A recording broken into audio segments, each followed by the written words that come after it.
The Tsara-Grad, a world fully engulfed by the flames of eternal war in the Cyrus sector. Last week, the Ultramarines made a devastating strike against the Orcs in the western regions on the world, and after receiving a distress call from the Red Scorpions, it's time to take a look at the battle that got them into the clutches of the Orcs, the once proud imperial city of the Shah.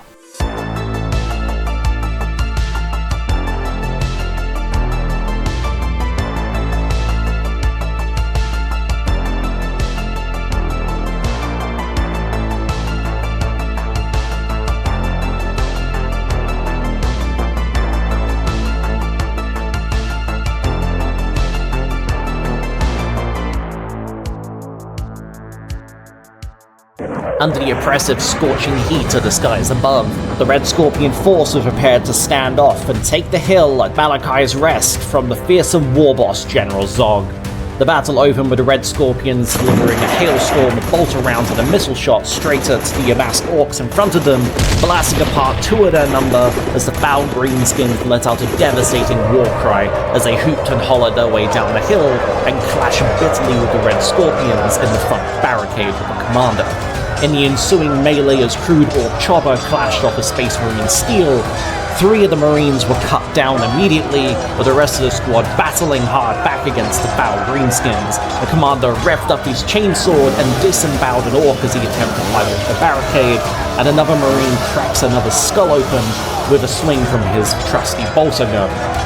The Space Marines, although overcome, were able to hold their ground, and the commander lets out a deep and devastating war cry. The Red Scorpion's APC unloads a hail of heavy bolter rounds up the hill, gunning down 3 of the Orc veteran support squad.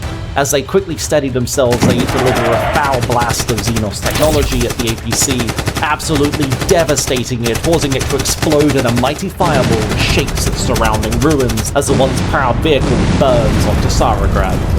Surging out from the ruins on the left flank, the mighty combat Dreadnought stomps forward through the smoke and din of the battle, unloading a massive attack from its forward-facing miniguns at the approaching Orc mob, eviscerating all but one of the survivors, and under this hailstorm of gunfire, the Orc loses his nerve and quickly becomes shaken.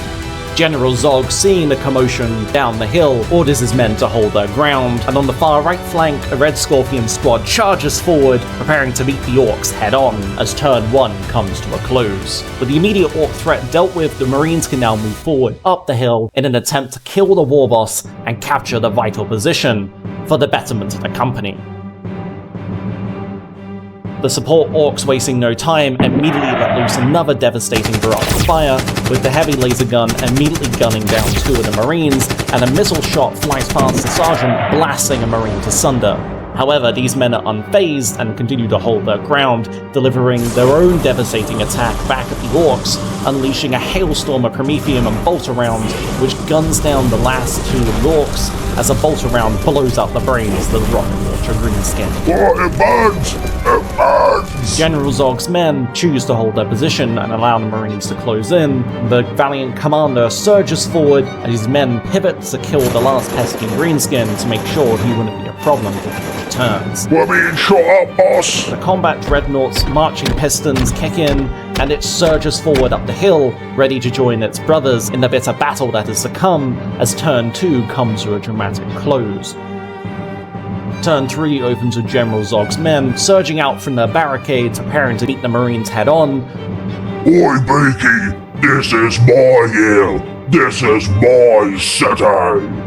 As the Red Scorpion commander orders his men to take careful aim with their bolter guns, managing to gun down 3 of the foul greenskins. Watch out for those incoming rounds, boys! The combat Dreadnought charges forward up the hill, however its combat calibrators are not fully set, and its barrage of machine gun rounds do little but kick up dust in front of General Zog's men. The last 2 survivors of the right flank storm forward and unleash another gout of Promethium and bolter shots into General Zog's troops, bringing turn 3 to a dramatic close. Don't let them have a moment to breathe, soldier! Keep firing! As the Marines near their final objective, they can do little but hope and pray in the name of the Founder that they can overcome this challenge.